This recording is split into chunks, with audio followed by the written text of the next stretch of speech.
நம்பிக்கையில்லா நேரத்தில் praise the Lord. சகோதர சகோதரிகளே, ஆசியாவில் எங்களுக்கு நேரிட்ட இன்னல்கள் எங்களை அளவுக்கு மிஞ்சி வாட்டின. எங்களால் தாங்க முடியாத சுமையாக மாறின. இனி பிழைப்போம் என்னும் நம்பிக்கையே இல்லாமல் போயிற்று. எங்களுக்கு மரண தண்டனையே விதிக்கப்பட்டது போன்ற உணர்வு ஏற்பட்டது. நாங்கள் எங்களை அல்ல, இறந்தோரை உயிர்த்தெழச் செய்யும் கடவுளையே நம்பி இருக்க வேண்டும் என்பதற்காகவே இவ்வாறு நிகழ்ந்தது. அவரேதான் இத்தனை கொடிய சாவிலிருந்து எங்களை விடுவித்தார், இன்னும் எங்களை விடுவிப்பார் என புனித பவுல் கொரிந்தியருக்கு எழுதிய 2ஆம் நிருபம் 1ஆம் அதிகாரத்தில் 8 முதல் 10 வரை உள்ள இறை வார்த்தைகளில் கூறுவதை பார்க்கிறோம். இங்கு புனித பவுல் கொரிந்தியர்கள் துன்ப நேரங்களில் சோர்ந்து போய்விடக்கூடாது என்பதற்காக அவர்களை தேற்றும் விதமாக தங்களது உபத்திரவத்தையும் அந்நேரத்தில் எவ்வாறு ஆண்டவர் அவர்களை காப்பாற்றினார் என்பதையும் கூறுகிறார். தாங்க முடியாத அளவு இன்னல்களை சந்தித்தோம் என்று சொன்ன புனித பவுல் என்ன ஒரு தேவதூதனா? இல்லை, நம்மை போல ஒரு மனிதன். அதனால்தான் அவர் சொல்கிறார், பிழைப்போம் என்ற நம்பிக்கை அற்றுப்போகத்தக்கதாக எங்கள் பலத்திற்கு மிஞ்சின அதிகமான பாரம் வருத்தம் உண்டாயிற்று. அவ்வளவுதான், இனி நமக்கு மரணம்தான் என்று எண்ணியிருந்தோம்.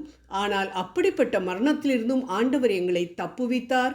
இப்பொழுதும் தப்புவிக்கிறார், இன்னும் தப்புவிப்பார் என்று அவரை நம்பி இருக்கின்றோம். என்ன அருமையான பாடம் நமக்கு! மனிதனாக பிறந்த புனித பவுலுக்கு தாங்கிக் கொள்ள முடியாத இன்னல்கள் வந்தது போல நமக்கும் துன்பங்கள் துயரங்கள் மாறி மாறி வந்து கொண்டுதானே இருக்கின்றது. நம் எல்லோருக்கும் தாங்கிக் கொள்ளக்கூடிய லிமிட் என்று ஒன்று உண்டு. அந்த லிமிட், அந்த கெப்பாசிட்டிக்கு மேல் துயரம் வந்தது என்றால் பலனில்லாதவர்கள் தங்கள் உயிரை மாய்த்து கொள்கிறார்கள். ஆனால் ஆண்டவர் மேல் நம்பிக்கையாயிருக்கும் அவர் பிள்ளைகளாகிய நாம், ஆண்டவர் இப்பொழுது இந்த துன்பத்தை நீக்கி விடுவார், அடுத்த மாதம் எல்லாமே சரியாயிரும், அடுத்த வருஷம் நிச்சயம் ஒரு வழி திறக்கும் என்ற நம்பிக்கையோடு காத்து இருக்கின்றோம்.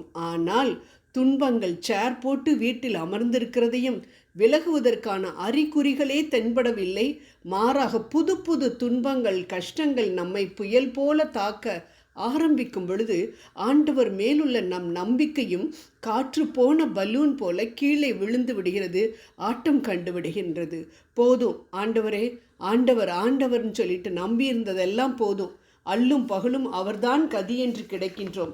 ஆனால் அவர்தான் நம்மை கண்டு கொள்ளவே மாட்டீர் என்கிறாரே, போதும்பா, அவர் நம்பி ஏமாந்தது என்றெல்லாம் சொல்லி அவரை விட்டு விலகுகிறவர்கள்தான் அதிகம். கடலில் நடந்த பேதுருவை போல இயேசுவையே பார்த்து கொண்டு கடலில் குதித்து நடந்த பேதுரு எப்பொழுது காற்று பலமாய் வீசுவதை கண்டானோ அப்பொழுது பயப்பட்டு விசுவாசத்தில் கீழே விழுந்து விட்டான் என மத்தேயு 14ஆம் அதிகாரத்தில் நாம் வாசிக்கின்றோம். ஆம் அன்பானவர்களே, நம் வாழ்வில் மெதுவாக வீசும் தென்றல் கொட்டும் காற்றாய் மாறும் பொழுது புனித பவுலை நினைத்து கொள்வோம்.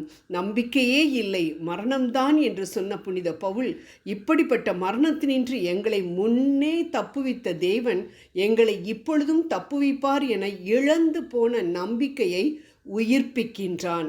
ஆம், இனி என் மகளுக்கு வாழ்வே கிடையாது, அவள் இனி கணவனோடு சேர்ந்து வாழப்போவது இல்லை, அவ்வளவுதான், இந்த வியாதியில் நான் சாக வேண்டியதுதான் என நம்பிக்கை இழந்து காணப்படுகின்றீர்களா? புனித பவுலை போல இழந்த நம்பிக்கையை புதுப்பியுங்கள் அன்பானவர்களே. நாம் நிர்மூலமாகாமல் இவ்வளவு துன்பங்களின் மத்தியிலும் நின்று கொண்டிருக்கின்றோம் என்றால் அது அவரின் சுத்த கிருபைதான். கிருபையை அளிப்பவர் நம்மை விட்டு விடுவாரா என்ன? எவ்வளவுக்கெவ்வளவு நமக்கு துன்பம் வருகின்றதோ அவ்வளவு நன்மைகளை நமக்கு அவர் தரப்போகின்றார் என்பதை நினைத்து விசுவாச கண்களினால் அவற்றை பார்த்தவருக்கு நன்றி கூறுவோம். இதை போன்று கஷ்டப்பட்ட நம்மை முன்னே தூக்கி சுமந்த நம் ஆண்டவர் இப்பொழுதும் நம்மை தூக்கி சுமப்பார். அன்பானவர்களே, நம்பிக்கையை மட்டும் இழந்து விடாதீர்கள், வெற்றி நமதே. ஜெபம் செய்வோம். மரணத்தை சந்தித்தாலும் மகிமையோடு உயிர்த்தெழுந்த என் இயேசுவே, உம்மை போல் நானும் துன்பத்தை கண்டு துவண்டு விடாமல் நம்பிக்கையோடு அதை சந்தித்து வெற்றி காண உதவி புரியும். ஆமேன்.